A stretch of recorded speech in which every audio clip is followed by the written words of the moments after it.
മുഖ്യമന്ത്രിയുടെ മകൾക്ക് ഇഡിയുടെ ആദ്യ സമൻസ്. 134 രേഖകളും പിന്നെ ഒരു ഫോണും. വീണ കുടുങ്ങുമോ? അന്വേഷണം പിണറായി വിജയനിലേക്ക് നീളുമോ? കേരള രാഷ്ട്രീയത്തെ പിടിച്ചുകുലുക്കിയ മാസപ്പടി കേസിൽ വീണ വിജയൻ വെള്ളിയാഴ്ച ഇഡി ഓഫീസിലെത്തുമ്പോൾ എന്ത് സംഭവിക്കും? വെള്ളിയാഴ്ച കൊച്ചിയിലെ ഇഡി ഓഫീസിൽ ഹാജരാകാനാണ് നിർദ്ദേശം. ഈ കേസിൽ വീണയ്ക്ക് നേരിട്ട് ഇഡി സമൻസ് അയക്കുന്നത് ഇതാദ്യമാണ്. വീണയ്ക്കൊപ്പം കരിമണൽ കമ്പനിയായ CMRLലെ 8 ഉദ്യോഗസ്ഥർക്കും നോട്ടീസ് ലഭിച്ചിട്ടുണ്ട്. ഈ നീക്കത്തിന് തൊട്ടു മുമ്പ് വേറൊരു സുപ്രധാന കോടതി ഉത്തരവ് വന്നിരുന്നു. SFIO കസ്റ്റഡിയിലെടുത്ത 134 സുപ്രധാന രേഖകൾ ഇഡിക്ക് കൈമാറാൻ എറണാകുളം അഡീഷണൽ സെഷൻസ് കോടതിയാണ് ഉത്തരവിട്ടത്. രേഖകൾ കൈമാറുന്നതിനെ CMRL ശക്തമായി എതിർത്തിരുന്നു. എന്നാൽ കോടതി ആ എതിർപ്പ് പൂർണ്ണമായി തള്ളി. 10 ദിവസത്തിനകം രേഖകൾ ഇഡിക്ക് നൽകണം. വെള്ളിയാഴ്ച ഇഡി ഓഫീസിൽ വീണയെത്തുമ്പോൾ ഈ രേഖകൾ അവിടെയുണ്ടാകും. ആരോപണങ്ങളുടെ കേന്ദ്രം വീണയുടെ IT കമ്പനിയായ എക്സാലോജിക് സൊല്യൂഷൻസ് ആണ്. ഈ കമ്പനിക്ക് CMRL 1.72 കോടി രൂപ നൽകി എന്നാണ് കണ്ടെത്തൽ. എന്നാൽ ഈ പണത്തിന് പകരമായി ഒരു സേവനവും നൽകിയിട്ടില്ലെന്ന് ആദായനികുതി ബോർഡ് കണ്ടെത്തി. ഇതാണ് മാസപ്പടി വിവാദമായി മാറിയത്. എന്തുകൊണ്ടാണ് ഈ സമൻസ് ഇത്രയധികം ഗൗരവമുള്ളതാകുന്നത്? ഇത് വെറുമൊരു രാഷ്ട്രീയ ആരോപണമല്ല. ആദായനികുതി തർക്ക പരിഹാര ബോർഡിൻ്റെ കണ്ടെത്തലുകളാണ് ഇതിനടിസ്ഥാനം. പ്രമുഖ വ്യക്തികൾക്ക് നൽകാത്ത സേവനത്തിന് പണം നൽകിയെന്ന് അവർ കണ്ടെത്തി. അതിൽ പ്രധാനി മുൻ മുഖ്യമന്ത്രിയുടെ മകളാണ്. സ്വകാര്യ കരിമണൽ കമ്പനിക്ക് സർക്കാരിൽ നിന്ന് പല ആനുകൂല്യങ്ങളും ആവശ്യമുണ്ടായിരുന്നു.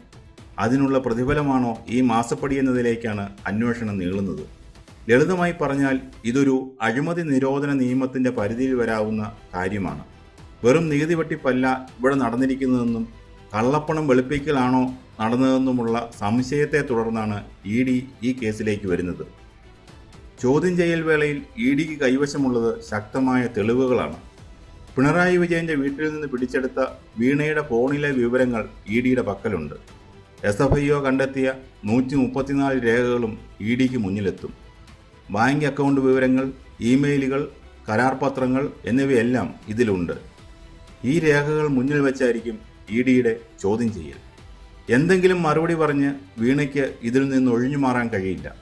ഓരോ പൈസയുടെയും ഉറവിടവും അതിന് നൽകിയ സേവനവും തെളിയിക്കേണ്ടി വരും. അതുകൊണ്ട് തന്നെ ഈ വെള്ളിയാഴ്ച ഇഡിക്കും വീണ വിജയനും ഏറെ നിർണായകമാണ്. വെള്ളിയാഴ്ചത്തെ ചോദ്യം ചെയ്യലിന് ശേഷം എന്തായിരിക്കും സംഭവിക്കുക? ചോദ്യം ചെയ്യലിൽ കൃത്യമായ തെളിവുകൾ നൽകാൻ വീണയ്ക്ക് കഴിയുമോ എന്നതാണ് ആദ്യ ചോദ്യം. രേഖകൾ കൃത്യമല്ലെങ്കിൽ ഇഡിക്ക് അറസ്റ്റ് ഉൾപ്പെടെയുള്ള കടുത്ത നടപടികളിലേക്ക് കടക്കാം. അങ്ങനെയൊരു സാഹചര്യം ഉണ്ടായാൽ അത് CPMനെ പിടിച്ചുലയ്ക്കും. CPMൻ്റെ ഉയർന്ന നേതാവിൻ്റെ, മുൻ മുഖ്യമന്ത്രിയുടെ, പ്രതിപക്ഷ നേതാവിൻ്റെ മകൾ കേന്ദ്ര ഏജൻസിയുടെ കസ്റ്റഡിയിലാകുന്നത് കേട്ടുകേൾവിയില്ലാത്ത സംഭവമാകും. അത് പിണറായി വിജയൻ്റെ രാഷ്ട്രീയ പ്രതിച്ഛായയ്ക്ക് വലിയ തിരിച്ചടിയാകും. പ്രതിപക്ഷ നേതൃസ്ഥാനവും പാർട്ടിയിലെ മേധാവിത്വവുമെല്ലാം നഷ്ടപ്പെടാനിടയാകും. അന്വേഷണം പിണറായി വിജയനിലേക്ക് എത്തുമോ എന്നാണ് അറിയേണ്ടത്. കരിമണൽ കമ്പനിക്ക് വഴിവിട്ട സഹായങ്ങൾ അന്നത്തെ മുഖ്യമന്ത്രിയുടെ ഓഫീസിൽ നിന്ന് ലഭിച്ചിട്ടുണ്ടോ? ഇത്തരം ചോദ്യങ്ങൾക്കാണ് ഇഡി ഉത്തരം തേടുക. അന്വേഷണം പിണറായി വിജയനിലേക്ക് നീണ്ടാൽ അത് കേരള രാഷ്ട്രീയ ചരിത്രത്തിലെ ഏറ്റവും വലിയ സംഭവമാകും. CPMനെ ഇത് വലിയ പ്രതിസന്ധിയിലാക്കും. അതിൻ്റെ പ്രത്യാഘാതങ്ങൾ എന്തൊക്കെയെന്ന് വിവരിക്കാനാവില്ല. ഒരു കാര്യം വ്യക്തമാണ്, കേന്ദ്ര ഏജൻസികൾ പിടിമുറുക്കിക്കഴിഞ്ഞു. ഇനി നിയമ പോരാട്ടങ്ങളുടെയും രാഷ്ട്രീയ യുദ്ധങ്ങളുടെയും നാളുകളാണ്.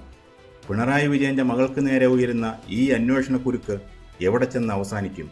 കേരളം ഉറ്റുനോക്കുകയാണ്.